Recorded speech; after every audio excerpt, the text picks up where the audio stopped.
Diving in a team with one or two other divers not only makes diving safer, it makes it a lot more fun too. That's why the buddy system is considered to be such an integral part of recreational diving. For the buddy system to work, however, there are a number of things that you need to do.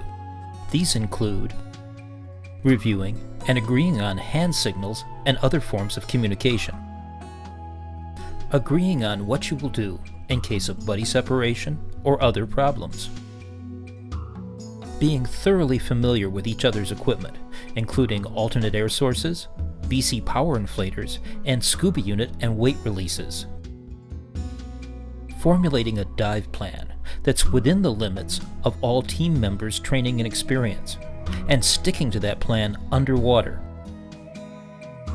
helping each other go through the ABC checklist before each dive, staying close together and remaining within sight of one another at all times, pacing yourselves so that your speed underwater is dictated by the limits of the slowest member of the team, not the fastest, ascending as soon as the first member of the team reaches an agreed-upon limit, such as a dive computer's no-stop time or minimum air pressure.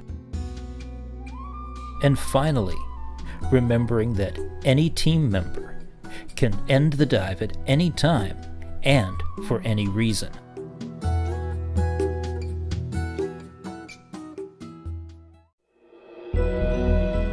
Among the things you and your buddies need to discuss ahead of time is what you will do if you become separated underwater.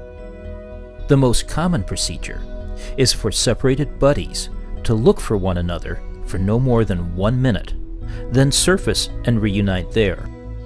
While you are looking, there are a number of things you can do to increase the likelihood of reuniting underwater. First, look around you in all directions. You may discover that your buddy was a lot closer than you realized. You just weren't looking the right way. If this doesn't work, try banging on your tank with the butt end of a dive knife or other solid object. This may at least establish that you and your buddy are close by. You may also want to try ascending a short distance and then looking in all directions to see whether you can locate your buddy's bubbles.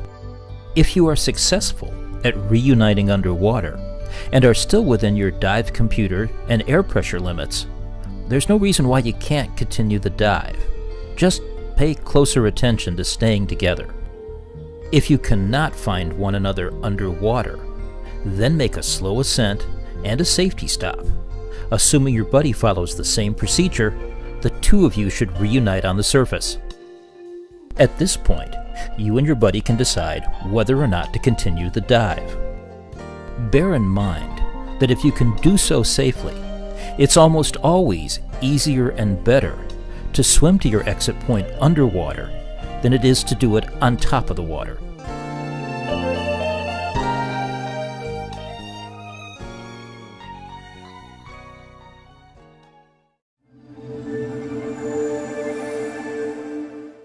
Even with a dive computer to track your depth, time, and exposure to nitrogen, you still need to plan the dive ahead of time. Dive planning includes agreeing on a purpose for your dive. Is it sightseeing, exploration, taking photos, or examining a particular underwater artifact? Notifying someone of your plans. Familiarizing yourself with both the dive site and conditions.